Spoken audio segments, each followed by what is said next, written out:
Pinasampina na rin ng Independent Commission on Infrastructure si late Representative Martin Romualdez at si Saldico para sa imbestigasyon ng mga maanumalyang proyekto kontra baha.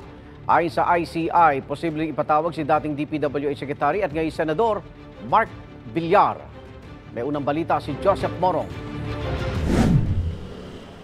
May sabina na ang Independent Commission for Infrastructure sa dalawang dating mataas na opisyal ng Kamara, sina dating House Speaker Martin Romualdez at nagbitiw na ako Bicol Party List Representative Saldico na dating chairman ng House Committee on Appropriations nung ginawa ang kontrobersyal na insertion sa 2025 national budget.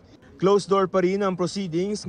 Tinanong namin ang ICI tungkol sa mga panawagang buksan ito sa publiko. The Commission has not discussed that yet.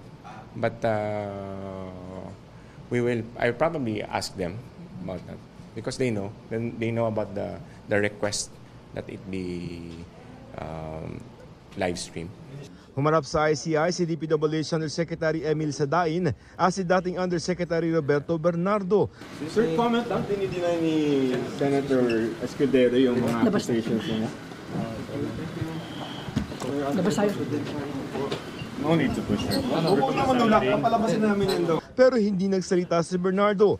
Hinihinga namin siya ng reaksyon matapos itanggi ng mga pinangalanan niyang personalidad na humingi sila ng komisyon mula sa mga proyekto ng gobyerno. Sabi ni ICI Executive Director Attorney Brian Hosaka, maaring isunod na rin ang sabina para kay Senador Mark Villar na nagsilbing Secretary ng Department of Public Works and Highways noong Duterte administration. That's a possibility, yes. Because he was a former secretary at DPWH, right? That's been brought up among the members of the commission. Oh, yes. Ito ang unang balita, Joseph Morong para sa GMA Integrated News.